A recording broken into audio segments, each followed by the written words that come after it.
Bem, mais uma vez aqui para uma aula virtual de Ciências da Natureza para a turma de EJA-B Noite.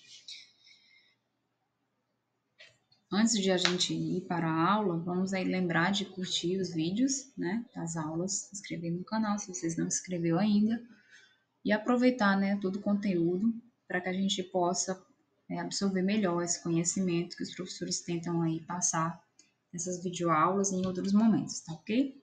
Ciências da natureza, a gente já sabe, química, física e biologia. E em biologia a gente vai começar, nesse vídeo, inclusive, eu vou dar as 3 aulas, normalmente eu divido em 3 vídeos, em um vídeo só, tá certo?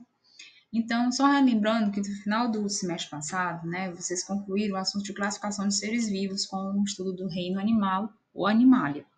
Então, no terceiro semestre, que equivale ao terceiro ano, né, do EJA, em biologia, a gente começa a trabalhar a ecologia e meio ambiente. Ecologia, basicamente, é exatamente a interação, né, dos seres vivos, seja um microscópio, um micróbio, né, no nível microscópio, a um ser humano, uma planta, com o meio físico. E essas interações, elas estão, que a gente chama, né, do ser vivo com o meio físico, meio ambiente, é o que a gente chama de ecologia. E dentre essas interações, a gente tem conceitos importantes para poder entender, né, como é que funciona isso, do ponto de vista científico, que é baseado nas situações práticas da vida, né? Como biosfera, que é essa camada da Terra, onde tem vida, vida de seres que estão no ambiente aéreo, aquático, terrestre, né? Conceitos como habitat, que tem a ver aonde o indivíduo vive, né? Que está relacionado com habitar, né? No local onde vive, conceitos de espécie, que é exatamente o que diferencia exatamente um ser vivo de outro, às vezes é da mesma família, como no caso nós e os macacos, primatas, mas não diferenciamos pelas nossas, principalmente pelas espécies, né? E conceitos importantes como de população, comunidade e ecossistema, que a gente vai ver mais à frente. Então, vocês depois podem rever esses conceitos aqui, assistindo algumas vezes essa videoaula e em outras fontes de pesquisa. Para a gente compreender a ecologia do ponto de vista dessas interações dos seres vivos com o seu meio ambiente, uma das primeiras coisas que a gente tem que analisar é que para um ser vivo se manter vivo e interagindo com o meio ambiente, ele precisa obter energia, o que a gente chamaria de alimentação, se alimentar, comer, né? E diferentes indivíduos, diferentes seres vivos, desde uma bactéria a mesmo uma planta, precisam obter energia. Então, essa obtenção de energia é necessária para que se realize as funções vitais e se perpetue a espécie nas suas diferentes nuances de vida, né? Então, a cadeia alimentar seria exatamente a organização para essa obtenção de energia, né, que vai variar de espécie para espécie, de grupos de indivíduos para grupos de indivíduos, porque nós temos seres vivos que a gente chama de autotróficos, guardem esse nome, autotróficos ou autótrofos, que são aqueles que eles, na verdade, eles precisam de energia, mas eles produzem, né, o próprio alimento a partir de uma fonte física de energia primeira, né, que, por exemplo, os seres que fazem fotossíntese, as plantas, pegam energia do sol, produzem o próprio alimento e, com isso, eles são chamados de produtores, os seres autotróficos que produzem o próprio alimento. A partir dos produtores, a gente passa a ter os consumidores. Consumidores que podem ser primários, que consomem os produtores, então, basicamente, são aqueles que a gente chama de herbívoros, porque eles alimentam de vegetais, não comem carne. E a partir dos consumidores primários, a gente tem os consumidores secundários, terciários, assim por diante, que vão aí consumir consumidores primários e, muitas vezes, os produtores, como é o caso dos seres humanos, né? No final dessa escala, a gente tem os decompositores, que vão basicamente comer, né, se alimentar dos restos mortais, tanto de produtores como consumidores em diferentes escalas, que um dia tiveram vida, né? Que é o que a gente chama, os que comem carniça, né? Desde um fungo decompositor, uma bactéria ou mesmo um animal que vai aí basicamente se alimentar dessa forma de energia, né? A gente tem uma ilustraçãozinha aqui de um inseto aqui consumindo a seiva de uma planta, vem um lagarto, come esse inseto, vem aí uma ave como esse lagarto, vem aí um predador, né, um consumidor que come carne a partir do secundário e come essa ave, e a gente então tem cada um obtendo essa energia dentro de uma escala de obtenção de energia, que é o que a gente chama então de cadeia alimentar, e pode ser analisada a partir de uma pirâmide que tem uma base maior do que a sua parte de cima. Então, na base da pirâmide alimentar, basicamente a gente tem quem produz, os produtores, e a partir de então a gente vai seguindo com os consumidores, e no fim a gente teria aqui os decompositores. A cadeia alimentar é a reunião de todos os diferentes tipos de cadeia alimentar que podem se cruzar em uma determinada situação ambiental. Em física, a gente vai analisar uma continuação de conceitos de energia e suas transformações que a gente viu lá no segundo semestre. Porque energia, gente, é uma coisa só. Energia é o que faz a matéria realizar trabalho. Então, o ventilador tem o trabalho de funcionar suas paletas para gerar movimento do ar, o vento. Então, precisa de energia mecânica. Né? Essa energia mecânica começa com energia elétrica. Nós nos alimentamos, transformamos em outros tipos de energia para manter nossas funções. Então, a energia é o que faz a matéria realizar trabalho. E o que a gente tem são tipos diferentes de energia se transformando umas nas outras para conseguir a mesma coisa, para a matéria realizar trabalho. Então, a energia térmica é um desses tipos de energia que a gente tem associado ao que a gente chama de calor. Mas o que é o calor? O calor é a quantidade de energia térmica que tem a ver com a soma de todas as energias cinéticas das partículas de uma matéria. Ou seja, dentro de nós temos partículas, dentro de um vasilhame com gás tem partículas, né? Num líquido, no sólido, num gás tem partículas que vão se comportar de maneiras diferentes.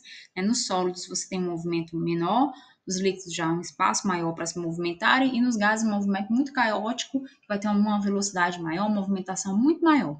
Então, a energia que está associada a esse movimento é chamada energia cinética, que a gente viu anteriormente, lá no semestre, no segundo semestre, para vocês terem visto. Energia potencial, que é a energia que ainda não foi gasta, é a potência, tem potencial para ser gasto. Quando entra em movimento, seja o movimento de um carro, de uma pessoa, de uma partícula, a gente tem a energia cinética. Na sequência, então, da energia térmica, que seria a reunião, né, dessas todas as energias cinéticas, ou seja, a energia provocada pelo movimento, a gente tem como analisar essa quantidade de energia térmica em função de um grau de medida que a gente chama de temperatura.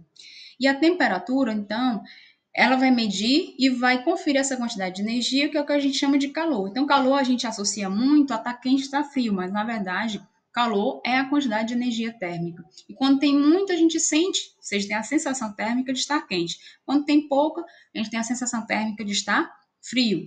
E a temperatura vai ser a escala de medir isso, ou seja, uma escala que pode ser em unidades de temperatura, que é o Celsius, que a gente usa aqui no Brasil, que a gente tem o Fahrenheit, que normalmente são nos países estrangeiros, e Kelvin, que a gente usa nas ciências. E aí a gente tem a energia também elétrica, como uma forma de energia que a gente estuda na eletricidade, que está baseado com as cargas elétricas que existem nos materiais, dentro dos átomos, basicamente, principalmente as energias. A energia elétrica está associada a cargas positivas e negativas. Lembrando que as cargas negativas são aquelas dos elétrons, que são os únicos que podem se movimentar dentro de um material. E essa corrida, nessa movimentação dos elétrons, quando está no circuito fechado, forma uma corrente elétrica, uma corrente de elétrons, que pode ser aproveitada, por exemplo, é o caso das pilhas, das baterias, ou num circuito de uma quantidade de energia maior que chega nas tomadas das nossas casas. E vai chegar numa quantidade diferente, que a gente chama de potência, onde a gente também confere com a tensão elétrica, que basicamente tem a ver, então, com a diferença de potencial que chega na fonte de energia. Essa diferença de potencial, por exemplo, é o que faz, desde a saída da energia no Brasil, basicamente são a partir das hidrelétricas, que vão gerar essa energia, se transformar e serem transmitidas até chegar na sua casa, muitas vezes em, por exemplo, em 110 ou 220. Então fica aqui um desafio. Qual é a melhor opção? 110 volts ou 220 volts? Ou realmente não tem uma diferença de se uma é melhor do que a outra, porque na verdade isso tem a ver com a quantidade que chega, em termos de potência, de acordo com o que saiu.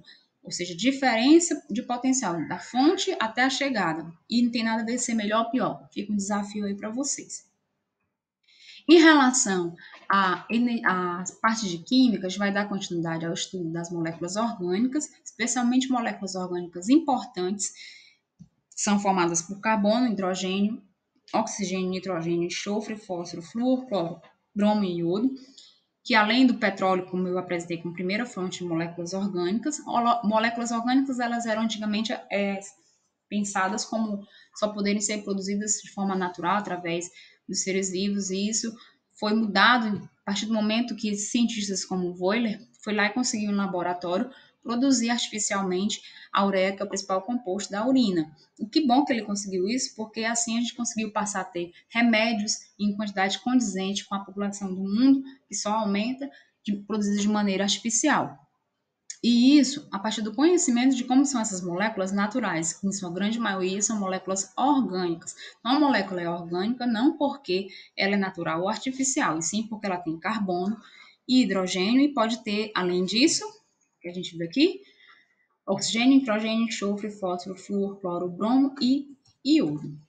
E a gente, às vezes, vai e estuda essas moléculas orgânicas, principalmente com relação às chamadas biomoléculas, que são as moléculas orgânicas que dão ali sustentação à vida e são necessárias para se manter na vida, porque aí a gente vai ter os hormônios, os compostos, e basicamente a gente tem 3 grupos importantes, que vão gerar outros grupos importantes de moléculas do nosso cotidiano responsáveis pela vida e que a gente normalmente obtém pela alimentação. São as proteínas, que são reuniões de aminoácidos, os lipídios, que a gente conhece mais como óleos e gorduras, e os carboidratos, que a gente chama de açúcares. Então, não tem só aquele açúcar do cafezinho, né? Tem vários açúcares, que é um grupo de substâncias que a gente também chama de carboidratos.